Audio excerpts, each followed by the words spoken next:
Kisah nyata ini akan mengguncang hatimu. Siti, seorang wanita asal Lombok, berjuang di Arab Saudi demi masa depan keluarganya. Tapi saat ia bekerja keras dan menahan rindu, kenyataan pahit menamparnya. Suaminya berselingkuh, anaknya terlantar, dan ia malah dijebak oleh majikannya sendiri. Dalam kesunyian dan penderitaan, muncullah sosok pria asing yang perlahan menyembuhkan luka Siti. Apakah cinta sejati bisa tumbuh dari kepedihan? Tonton sampai habis untuk tahu akhir kisah haru ini. Jangan lupa like, komen, dan subscribe untuk mendukung kisah-kisah inspiratif lainnya dari channel Pensil Bahagia.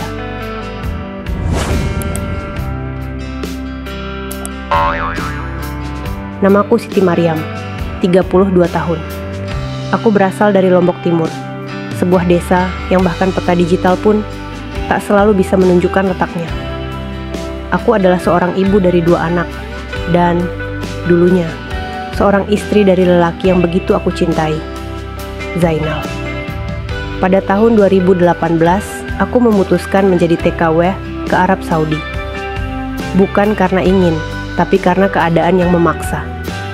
Ladang kering, suami pengangguran, dan utang menggunung. Aku hanya ingin anak-anakku sekolah.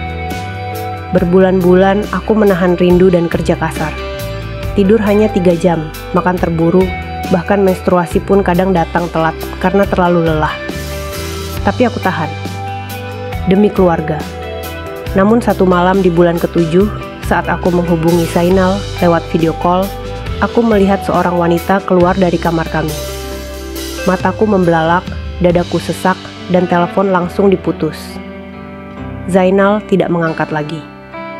Seminggu kemudian, adik perempuanku mengirim pesan, "Kak, Zainal kawin lagi." Dunia seakan runtuh. Kupeluk dinding dapur majikan, tubuhku lemas. Tanganku gemetar saat mengganti popok anak majikan. Aku ingin pulang, tapi aku tak bisa. Utangku belum lunas. Tiket pun tak mampu kubeli. Majikanku, seorang wanita muda yang dulu tampak ramah, mulai berubah. Ia menuduhku mencuri jam tangan. Aku tidak pernah menyentuhnya. Tapi tanpa bukti, aku diseret ke kantor polisi. Beruntung, seorang pengacara muda keturunan Lebanon yang ditugaskan di Riyadh melihat kasusku. Namanya Karim. "Your story, it's painful," katanya dalam bahasa Inggris yang sulit aku pahami. Tapi sorot matanya jujur. Ia memperjuangkanku di pengadilan. Dan akhirnya, aku bebas. Karimlah yang menampungku setelah majikan memecatku. Ia memberiku pekerjaan ringan di rumah ibunya sebagai juru masak. Di sanalah, untuk pertama kalinya dalam hidupku, aku merasa dihargai sebagai manusia. Hari-hari berlalu, Karim mengajariku bahasa Arab dasar. Ia tidak pernah menyentuhku, bahkan memandangku pun selalu dengan hormat.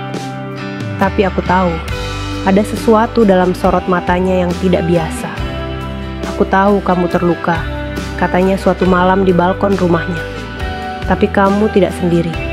Aku menangis, bukan karena sedih, tapi karena hatiku yang lama beku mulai mencair. Namun, bisakah seorang TKW janda seperti aku menerima cinta dari pria seperti dia? Aku ragu, aku takut. Tapi Karim tidak pernah menyerah.